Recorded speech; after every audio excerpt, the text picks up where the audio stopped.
Coucou chère étincelle, bienvenue dans ta guidance que j'ai appelée les mémoires d'union. Donc bienvenue à ceux qui ne me connaissent pas et qui arrivent sur ma chaîne. Je suis Rebecca, hypnothérapeute, médium et énergéticienne. J'accompagne ici sur cette chaîne avec des guidances qui sont générales. Donc ça ne va pas résonner en tout pour tout et pour tout le monde. N'hésite pas si tu souhaites approfondir cette guidance, prendre une guidance personnalisée, intuitive, classique ou à thématique transgénérationnelle. Toutes les infos et les services que je propose sont en dessous de cette vidéo. Tu as le lien vers mon site internet.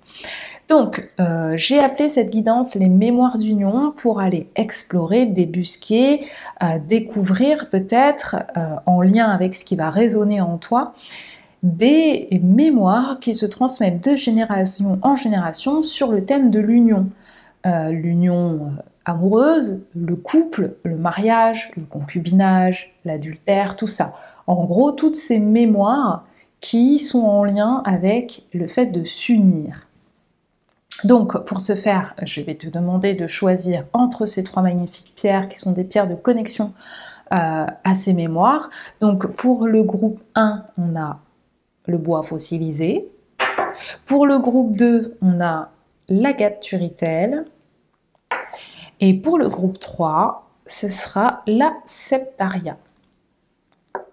Voilà, je te propose de choisir sans tarder. Et puis, comme d'habitude, on se retrouve juste après. Tu as le minutage en dessous de cette vidéo.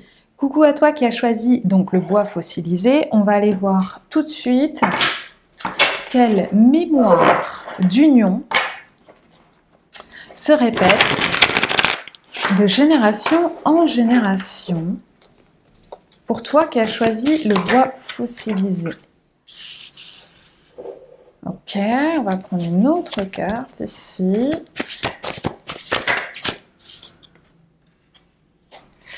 Ok, alors pour moi, ici, qu'est-ce qu'on a en d'autres deck? On a le célibat avec le déterminisme social. Alors ici, pour moi, il y a une mémoire, alors on a déjà l'engramme de l'indigent. Pour moi, il y a un ancêtre qui a peut-être perdu énormément d'argent au jeu ou ailleurs. Jeu, addiction, adultère, voilà, en allant voir des filles de joie par exemple. En tout cas, un ancêtre qui a dépensé l'argent du foyer et qui l'a perdu, qui l'a dilapidé et qui a peut-être dû laisser un enfant seul, sans ressources, sans famille, sans argent ici, et qui a entraîné une période de célibat pour la personne qui s'est fait, entre guillemets, spolier, c'est pas le mot, mais pour la personne qui a subi ça dans le couple, hein, la femme ou l'homme, ça a entraîné derrière un célibat. Donc, soit il s'agit d'un homme qui a dilapidé la fortune familiale dans des jeux, dans des addictions, etc. et qui a ici laissé une femme seule en bas âge et qui a dû par derrière entamer une grande période de célibat, qui s'est dit qu'elle ne ferait peut-être plus jamais confiance ou qu'elle ne se remettrait plus jamais en couple, ou l'inverse, hein, ou c'est cet homme qui s'est dit, par peur de reproduire la même mémoire, alors je reste seule, je ne me mets plus en couple, je ne fais plus en sorte qu'une famille soit dépendante de moi, car je les mettrais en péril. Donc là, on a quelque chose d'assez fort. Donc, comment ça se traduit ici dans ton quotidien aujourd'hui?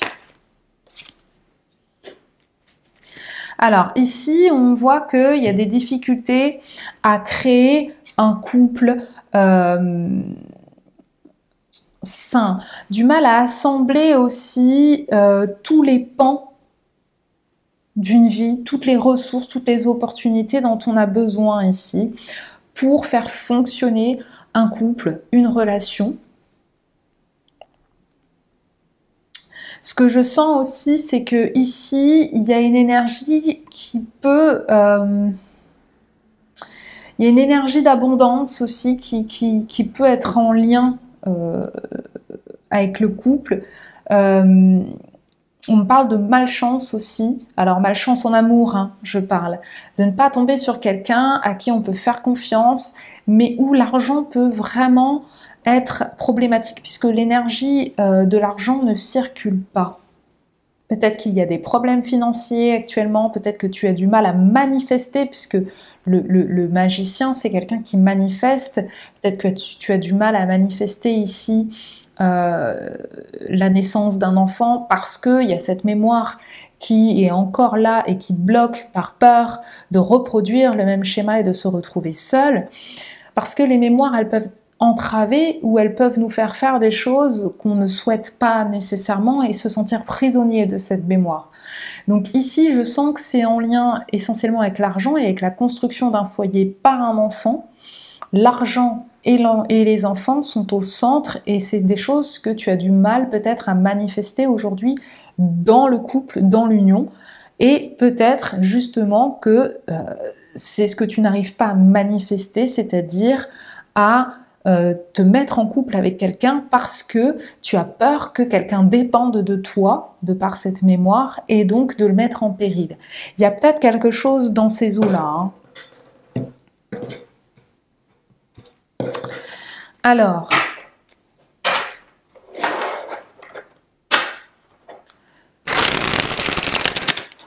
quel conseil on te donne aujourd'hui pour dépasser cette mémoire?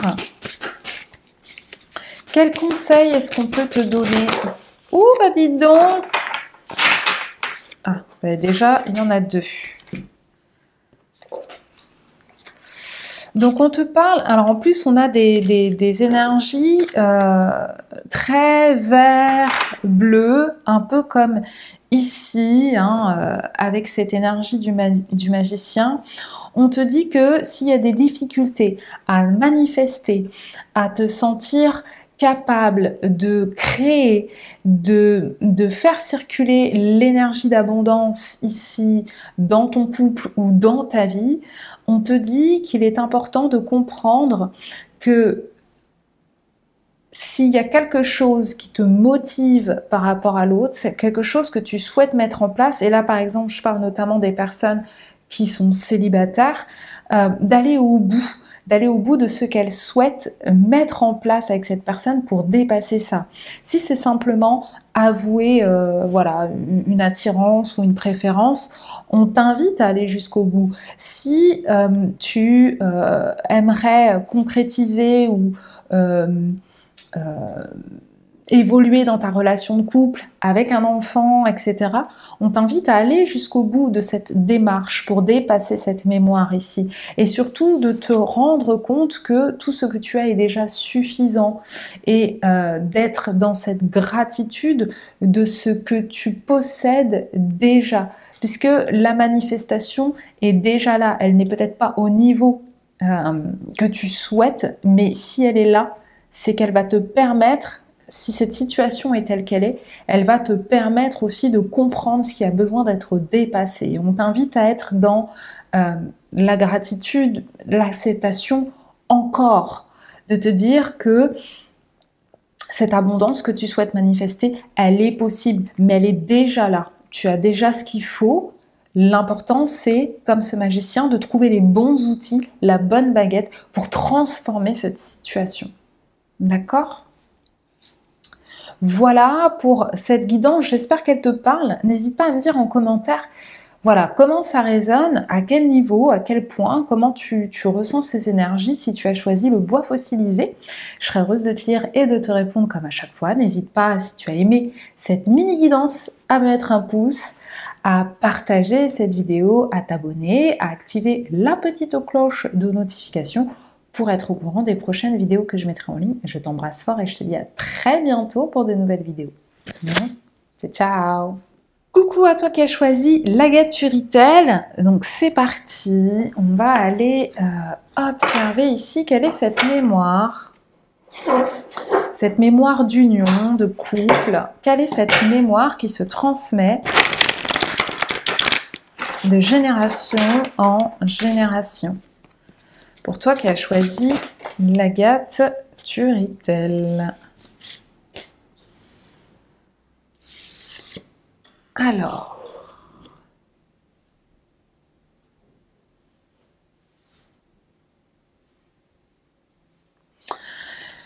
ok. Alors, ici, on a le dos de deck deuil non fait, donc on est bien dans la thématique. Ici, on parle d'un couple qui a perdu un enfant, d'accord? On a le syndrome du gisant et on a le cycle de vie à l'âge de l'esprit libre, donc c'est-à-dire 21 ans. Soit ce couple a perdu, entre 14 et 21 ans, excusez-moi. C'est l'âge de l'esprit libre, c'est entre 14 et 21 ans. Donc soit ici, on a un couple, une famille qui a perdu un enfant dans cette tranche d'âge-là, et cet enfant était né avait le syndrome du gisant, c'est-à-dire qu'il était né après un enfant décédé. Donc ici, il y a eu une énorme peine, d'où cette énergie du deuil non fait. Excusez-moi.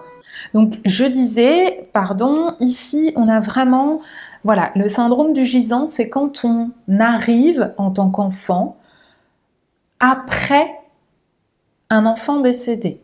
Un enfant décédé, que ce soit une fausse couche, un avortement, etc. Donc on est bien dans cette énergie d'un deuil qui n'a pas été fait. Soit ce syndrome du gisant, le fait de perdre un enfant et d'en avoir un autre derrière, arrive, se reproduit entre 14 et 21 ans. Ça veut dire qu'entre 14 et 21 ans, il y a peut-être cette mémoire dans le couple qui s'est répétée de génération en génération.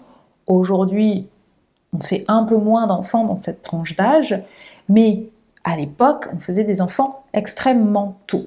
Donc, le syndrome du gisant, c'est lorsque dans la famille, on naît après un enfant qui est décédé.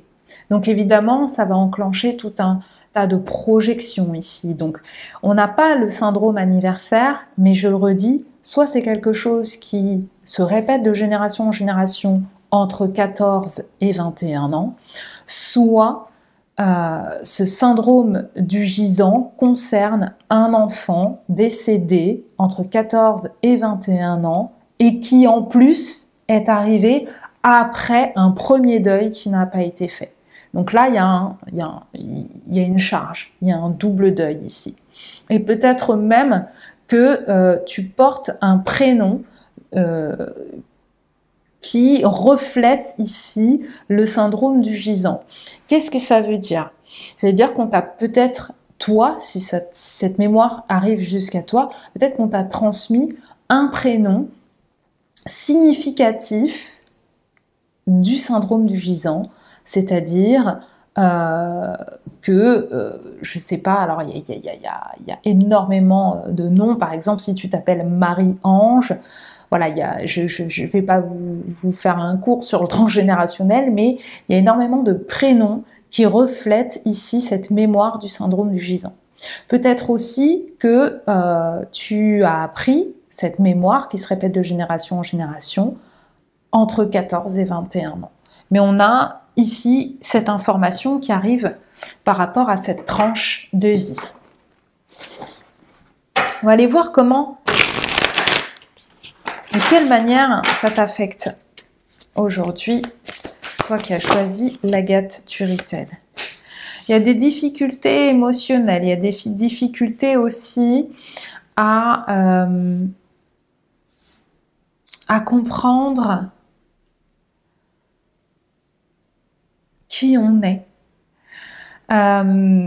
Si tu es dans cette mémoire de syndrome du gisant, donc toi qui regardes cette vidéo, si toi-même tu es arrivé après une fausse couche ou un enfant décédé, peut-être ne le sais-tu pas, peut-être que ce n'est pas le cas et que c'est cette mémoire qui s'est répétée et qui peut continuer ici à travers toi.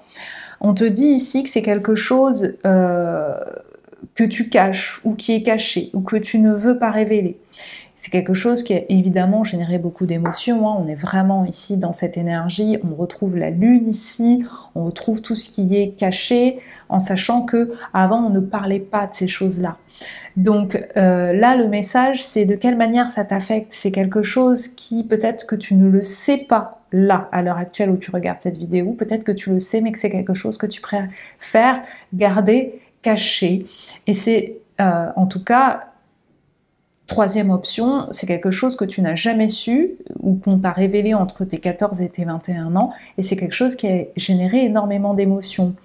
Parce que la problématique du syndrome du gisant, c'est-à-dire quand on est un enfant qui est né après un enfant décédé, c'est qu'il y a énormément de projections parentales, et parfois, en fonction, les parents mettent énormément d'attentes, et si en tant qu'individu, on sent qu'on ne répond pas à ses attentes, on peut se sentir extrêmement vulnérable, perdu, pas à sa place, etc.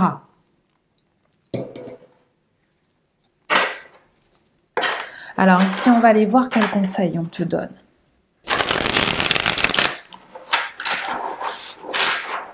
Quels conseils est-ce qu'on peut te donner ici pour dépasser cette mémoire ? Instigateur du changement, faites des vagues. Et tu vois, là on a l'eau, ici on a des vagues. Donc ici, faites des vagues, instigateur du changement. On te demande d'être, pour sortir de cette mémoire, pour sortir de ce cycle, de faire des vagues. Et comment on fait des vagues? En parlant de quelque chose qui est caché, quelque chose qui est peut-être secret, quelque chose qui est tabou. C'est aussi l'énergie de la lune, ici. Peut-être qu'aujourd'hui, dans la famille, c'est quelque chose dont on ne parle pas, mais pour casser cette mémoire et éviter qu'elle continue à être portée sur les générations futures, on t'invite à faire des vagues, on t'invite à bousculer le secret établi, on t'invite à intégrer aussi s'il y a un rythme spécifique, s'il y a un cycle dans lequel ça se répète, à le détecter pour que ça ne se reproduise plus émotionnellement. Parce que ici, faites des vagues, pour moi ça me parle beaucoup d'eau et d'émotions ici, à verbaliser pour apaiser. Donc pour faire un bilan de tout ça ici, on te dit de bousculer un petit peu ces secrets, ces non-dits, ces tabous, tout ce dont on ne parle pas, tout ce qui est caché, tout ce qui n'est pas mis en lumière, on t'invite à le faire. Voilà, c'est tout pour moi. J'espère que cette guidance te parle. N'hésite pas à me dire en commentaire comment ça résonne pour toi et à quel niveau. Je serai heureuse de te lire et de te répondre comme à chaque fois. N'hésite pas à me poser des questions, des précisions sur tout ce que je t'ai dit. Et si tu as aimé cette vidéo, alors n'hésite pas à me mettre un pouce, à la partager, à t'abonner si ce n'est pas déjà fait et activer la petite cloche de notification pour être au courant des prochaines vidéos que je mettrai en ligne. Voilà, je te fais des gros bisous et je te dis à très bientôt pour de nouvelles vidéos. Ciao, ciao! Coucou à toi, chère étincelle qui a choisi la Septaria. On va aller regarder ensemble quelle est cette mémoire d'union qui se répète de génération en génération. Pour toi qui as choisi la Septaria. Ok. Quelle est cette mémoire d'union qui se répète de génération en génération?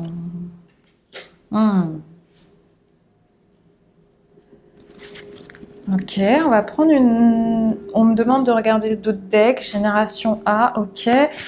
On prend l'info, hein. On va rajouter une autre carte. Quelle mémoire d'union?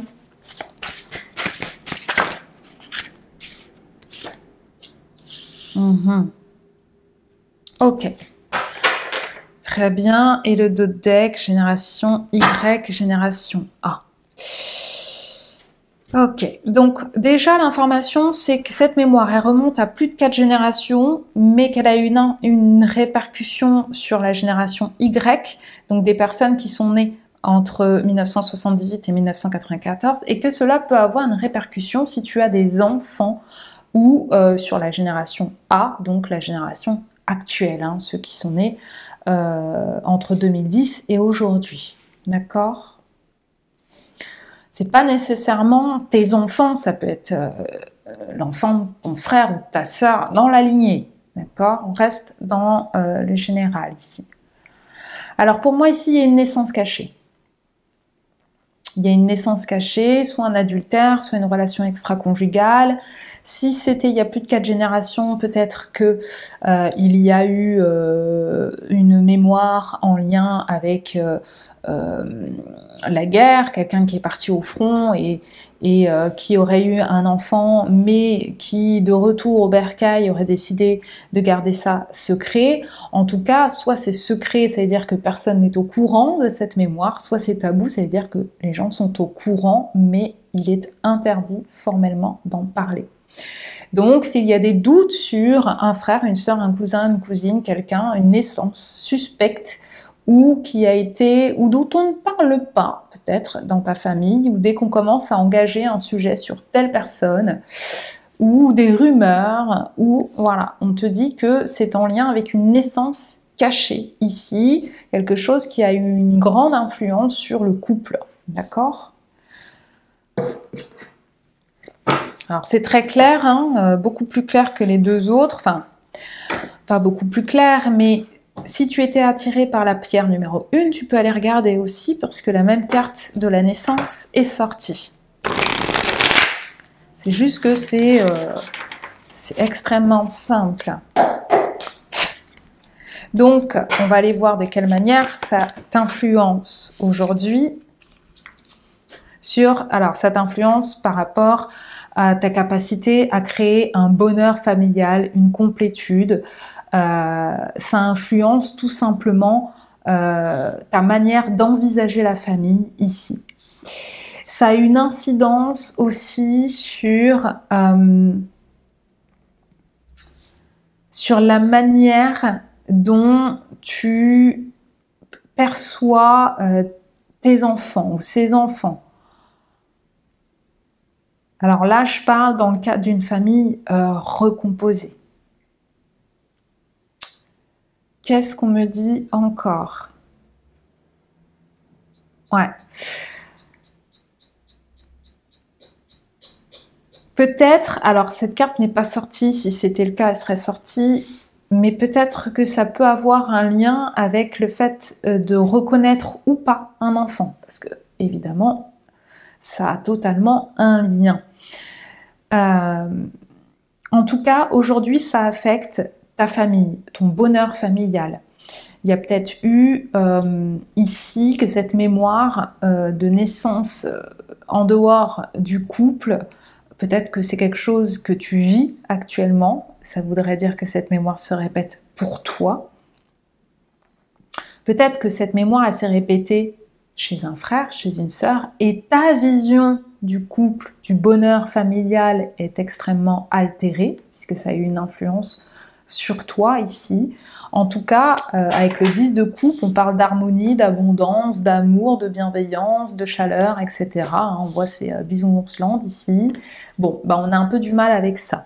Voilà la manière dont ça t'affecte aujourd'hui, et notamment ici, la famille, le fait d'avoir une famille, le fait de concevoir une famille, le fait d'être heureux en famille, c'est quelque chose qui peut bloquer ici pour toi. Quels conseils on te donne pour dépasser cette mémoire? Alors là, il y a beaucoup de cartes. Pour toi qui as choisi la Septaria, quels conseils on te donne pour dépasser cette mémoire? Toi qui as choisi la Septaria. Quelle mémoire? Quels conseils? Vous êtes lumineux.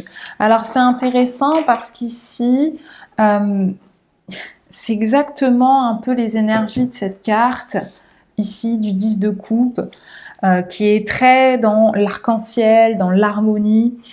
On t'invite à reconnaître ta valeur lumineuse, à reconnaître ta capacité à briller, quelle que soit la situation de couple dans laquelle tu es. On te demande aussi de ne pas oublier et de ne pas éteindre ta lumière pour faire profiter le mari, la femme, l'enfant justement peut-être illégitime ou l'enfant caché, pour que tu puisses pleinement être toi. Donc là, ça va concerner, je ne sais pas pourquoi, mais on parlait de famille recomposée. Pour moi, ça va me parler de ces personnes-là. Si tu fais partie de ce cadre-là, d'une famille recomposée, alors on t'invite surtout à ne pas diminuer qui tu es pour laisser la place à cette mémoire ici qui peut être envahissante dans ta relation de couple actuellement. Si tu es célibataire ici, par peur justement de reproduire cette mémoire, de te dire que si cette mémoire est un tabou et que tu en as connaissance et que tu vois que ça se répète sur plusieurs générations, ou du moins qu'on en a parlé, et que tu envisages la famille complètement différemment que d'autres personnes qui voient ça comme quelque chose de tout beau, tout rose, on te dit aussi que tu as ta chance, que tu es lumineux, que tu as cette capacité de faire les choses autrement que ce qui a été. D'accord ? Tu as la possibilité aussi de te mettre en lumière pour transcender cette mémoire. D'accord ? Voilà, c'est tout pour moi. J'espère que cette guidance te parle. N'hésite pas à me dire en commentaire à quel niveau et à quel point. Je serai heureuse de te lire et de te répondre comme à chaque fois.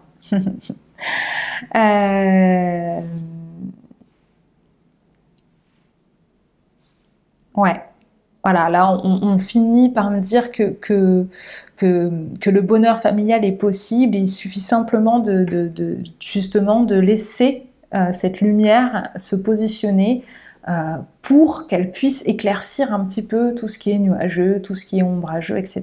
Voilà, ça c'était le petit message de la fin.